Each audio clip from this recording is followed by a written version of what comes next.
ధ్యానంలో దర్శనం చేశారు కొందరు. ముత్తుస్వామి దీక్షితర్ వారు కామాక్షి అమ్మవారి పూజా మందిరంలో కూర్చునుండగా మహారాజు పరిగెత్తి వచ్చాడు. అయ్యా, ఏనుగుకి పిచ్చెక్కింది, శ్మశానంలో నిలబడి ఘీంకారం చేస్తోంది. అలా చేస్తే రాజ్యానికి ఏదో అరిష్టం, మహారాజు మరణిస్తాడు. అడిగితే వెంటనే ముత్తుస్వామి దీక్షితర్ వారు కళ్ళు మూసుకుని ధ్యానం చేసి ఆయన అన్నారు, మహారాజా భయపడకు, వెళ్ళిపో, ఏం బెంగలేదులే, నువ్వు కాదు వెళ్ళవలసింది, ఒక మహాపురుషుడు వెళ్ళిపోతాడు అని చెప్పి, ఆ మహాపురుషుడు ఎవరో కాదు, ముత్తుస్వామి దీక్షితుల వారే. వెళ్ళిపోమ్మని ఆయన వెంటనే తన వీణ తీసుకుని, ప్రపంచంలో ఒక్క ముత్తుస్వామి దీక్షితర్ వారి వీణకి సంబంధించినటువంటి యాళి పైకి తిరిగి ఉంటుంది. యాళి అంటే అదొక పౌరాణిక మృగం, అది అన్ని వీణలకి కిందకు ఉంటుంది. ఒక్క ముత్తుస్వామి దీక్షితర్ వారి వీణకి పైకి ఉంటుంది. అది గంగాదేవి ప్రసాదం ఆయనకి, గంగమ్మ తల్లి బహూకరించింది. కాబట్టి అటువంటి వీణ చేత్తో పట్టుకొని ఆయన కీర్తన చేశారు, పశుపాశ విమోచని కామాక్షి అంటూ. ఆయన కీర్తన పూర్తి చేసేసరికి శిష్యులు చూస్తుండగా ఆయనలో ఉండేటటువంటి తేజస్సు పైకి లేచి, భగవాన్ రమణులలోని తేజస్సు అరుణాచల పర్వతంలో కలిసిపోయినట్టుగా ఆ తేజస్సు లేచి పూజామందిరంలో ఉన్న కామాక్షి మూర్తిలోకి కలిసిపోయింది.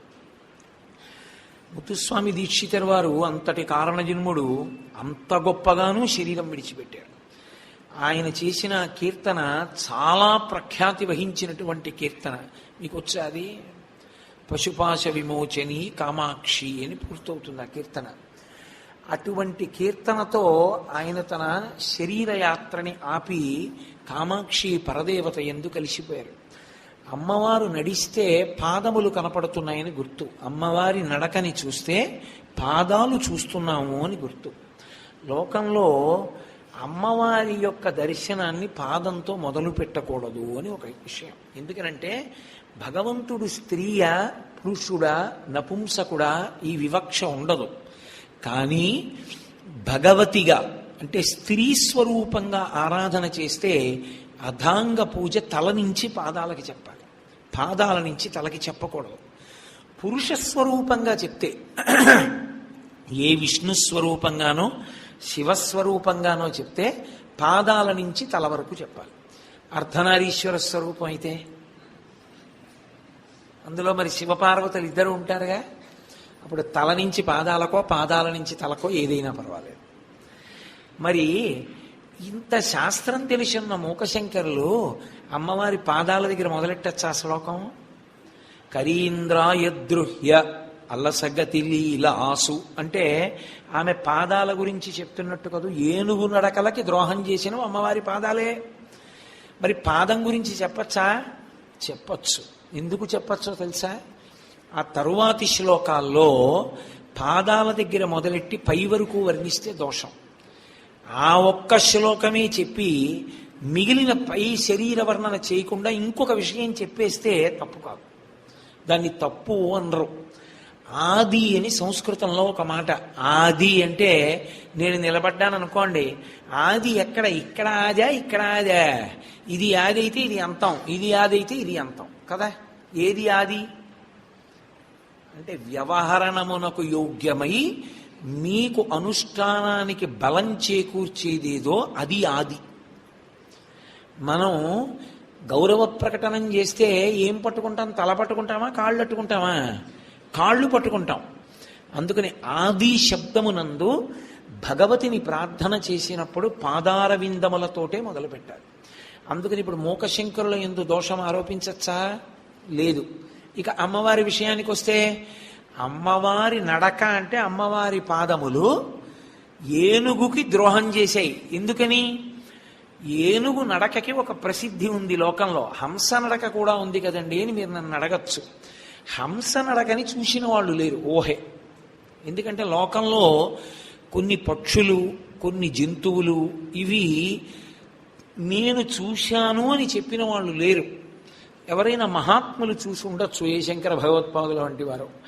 కానీ సాధారణంగా నేను దీన్ని చూశాను అని చెప్పిన వాళ్ళు లేరు. ఉదాహరణకి వ్యోమపక్షి అని ఒక పక్షి, అలాగే చాతకము అని ఒక పక్షి. చకోరము అని ఒక పక్షి, అలాగే యాళి అని ఒక మృగం, వీణ మీద ఉండేటటువంటి మృగం, యాళి అనబడేటటువంటి మృగం, హంస, ఇవేవి లోకంలో చూసిన వాళ్ళు లేరు. హంస నడక అంటే ఓసారి చూస్తానంటే హంసని తీసుకురావడం అంటే ఎవరి వల్ల అయ్యే పని కాదు.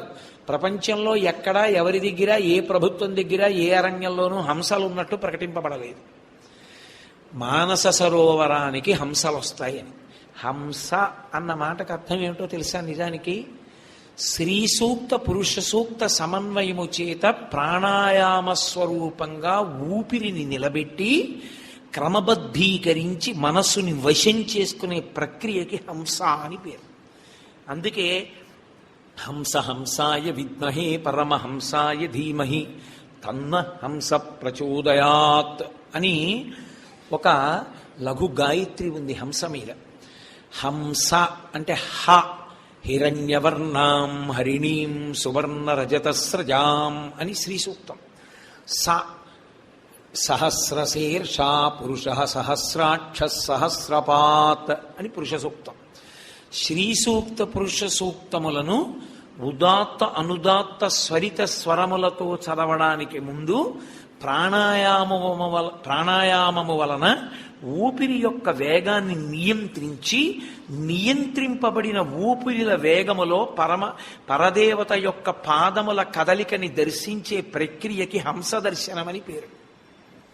కాబట్టి హంస నడక చూస్తాను అంటే చూపించగలిగిన వాడు ఉండడు, కానీ ఏనుగు నడక చూపించవచ్చు. ఎందుకని? ఏనుగుని చూపించడం పెద్ద విశేషం కాదు. ప్రతి పెద్ద దేవాలయాల దగ్గర ఏనుగులు ఉంటాయి. ఏనుగు నడిచేటప్పుడు చాలా అందంగా నడుస్తుంది. అయితే చూడ్డానికి దృష్టికోణం అని ఒకటి ఉంటుంది. అసలు ఆ దృష్టికోణం లేకపోతే ఏనుగు నడిచినా ఓలాగే ఉంటుంది, గాడిద నడిచినా ఓలాగే ఉంటుంది. అనుభవించగలిగిన హృదయం ఒకటి ఉండొద్దు. అనుభవించగలిగిన హృదయం ఉన్నవాడికి ఏనుగు దగ్గర నుంచి కదలలేడు. ఏనుగు అంత వైభవోపేతమైన ప్రాణి. ఏనుగులాంటి ప్రాణి ఎక్కడ ఉండదు. ఏనుగు ఆడుకోవాలంటే దానికి ఏం అక్కర్లేదు. దాని వెనక్కాలు గొలుస్తూ కట్టి ముందు కాలు గొలుస్తూ కట్టేస్తే అది ఇంత చెరుకు ముక్క కట్టుకుని గంటల గంటలు ఆడుకుంటుంది. మొన్ననే శ్రీ వెంకటేశ్వర స్వామి వారి యొక్క జంతు ప్రదర్శనశాలకి వెళ్ళాం మేము. వెళ్తే అన్నిటిలోకి చిన్న ఏనుగు. అది ఖాళీగా ఉండడం ఇష్టం లేక దాని వెనక్కాలు ముందు కాలు కట్టేస్తే ఇంత చిన్న పుల్లోటట్టుకుని ఎంత గొప్పగా ఊగుతోందో. దాంతో సమానంగా డ్యాన్స్ ఎవరూ చేయలేరు అసలు. అలా ఊగుతూనే ఉంది అది. మధ్య మధ్యలో దానికి చికాకు వస్తే ఎదురుగుండా ఉన్నవాడిని ఆ పుల్లెట్టి కొడుతోంది విసిరి. ఏనుగు అంత గొప్పగా ఉంటుంది. దాని లక్షణం అది, ఆ ఏనుగుది. అసలు ఆ ఏనుగు పురాణంలో ఎన్ని చోట్ల చెప్పబడుతుందో. గజేంద్ర మోక్షణం అని దాని మీద ఒక పెద్ద ఆఖ్యానమే ఉంది కదా. కాబట్టి ఆ ఏనుగు యొక్క నడక చాలా గొప్పది. ఏనుగుకి ద్రోహం అమ్మవారు చేసింది అని పురాణంలో ఎక్కడా లేదు. అమ్మవారు ఏనుగులకి ద్రోహం చేసిందని కానీ, ఏనుగుల్ని రక్షించిందని కానీ అలా ఏం లేదు. ఏనుగుకి ద్రోహం చేసిన వాడు ఆవిడ భర్త. ఎందుకని? గజాసుర సంహారం ఆయన చేశాడు. ఏనుగు రూపంలో ఉన్నవాడే గజాసురుడు. ఆ గజాసురుడితో యుద్ధం చేసి చికాకొచ్చి ఆయనకి అకస్మాత్తుగా గుర్తొచ్చింది, ఏమిట్రా ఈ టైం వేస్ట్ పనులు, వీడితో యుద్ధం ఏమిట్రా నాకు అని త్రిశూలాన్ని తీసుకొచ్చి ఇలా పొడిచాడు. గుచ్చుకుంది బాగా. ఇలా పైకెత్తి త్రిశూలాన్ని పక్కన పెట్టుకుని ఆ పైన వాడు గింజుకుంటున్నాడు ఊడి పడలేక. నీ పన్నీది నా పన్ని అదని ఆయన ధ్యానం చేసుకుంటున్నాడు.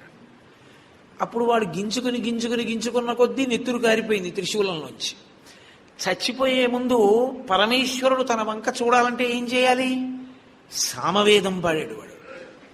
సామవేదం పాడితే ఆయన తలెత్తి చూశాడు. అది అసుతోషుడు అంటే. ఇంత తప్పు చేసిన వాణ్ణి సామగానానికి తలెత్తాడు. అందుకే సంగీతం సామవేదాంతర్గతం. సామ అంటే శాంతి అని. శిశుర్వేత్తి పశుర్వేత్తి వేత్తిగాన రసంఫణి, అది శాంతికారకం సంగీతం. కాబట్టి ఆయన ఇలా పైకి చూశాడు. చూసి అబ్బా చాలా బాగా పాడేవరా సామగానం, ఏం కావాలన్నాడు. అయ్యా మీరు నన్ను ఎక్కడ చంపేశారో అక్కడ ఒక లింగస్వరూపంతో వెలియండి, నా తోలు ఒలిచి కట్టుకోండి, నా పేరు మీద మీరు కృత్తివాసేశ్వరుడు అనబడాలన్నాడు.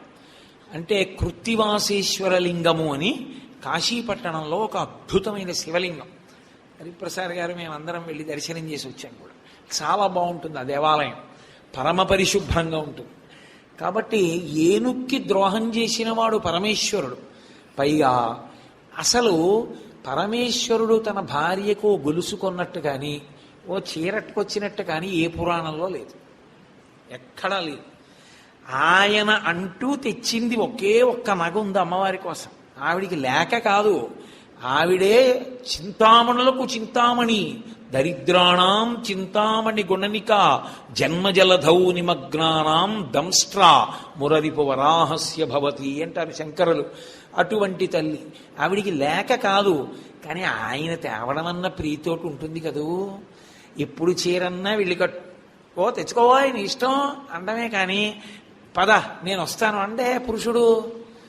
అలా ఓసారి వెళ్ళి ఇది నీకు బాగుంటుందో అంటే ఆవిడికి పెద్ద పండగ, ఆ చీర దాచుకుంటుంది. ఇది మా ఆయన వచ్చి కొనిపెట్టిన చీర అని. ఎందుకని ఆయన ఎప్పుడన్నా విడితే కదూ, వెళ్ళాడా కొన్నాడా. పరమశివుడు అమ్మవారికి తెచ్చాడని లేదు, ఆయన తెచ్చిన నగ ఒక్కటే. ఏమిటో తెలుసా? గజాసుర సంహారం చేసినప్పుడు ఆ ఏనుగు కుంభస్థలంలో ముత్యాలు ఉంటాయి. నన్నయ్య గారు శాతన ఖగ్ర ఖండితల సన్మజ కుంజర కుంభముక్త ముక్తా తతశైల అంటాడు మహాభారతంలో. ఆ ఏనుగుని సింహం పంజా పెట్టి కొట్టి మాంసం తింటున్నప్పుడు ముత్యాలు కింద పడతాయి. గజాసురుని యొక్క కుంభస్థలంలోని ముత్యాలని పేటలుగా చేసి పార్వతీదేవి మెడలో వేశాడు ఆయన. అందుకని ఒక విధంగా ఆవిడకి ఆ ఏనుగంటే చాలా గౌరవం. ఆవిడ గజవాహనం ఎక్కి తిరుగుతూ ఉంటుంది. అటువంటి తల్లికి ఏనుగుకి ఎందుకు ద్రోహం చేస్తుంది? ఆవిడ ఏనుక్కి ద్రోహం చేసిందని ఎక్కడైనా ఉందా? ఎక్కడ లేదు. మరి ఎలా అన్నారు మూకశంకరులు అంటే ఒకటే, ఏనుగుకి ఉన్నటువంటి గొప్పతనాల్లో ఒకటి ఏనుగు యొక్క నడకయే.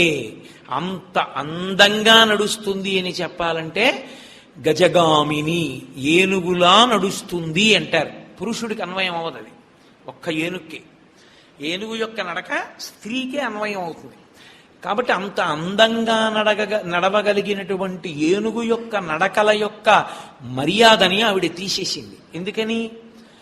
అంతకన్నా చాలా గొప్పగా ఆవిడ నడుస్తుంది.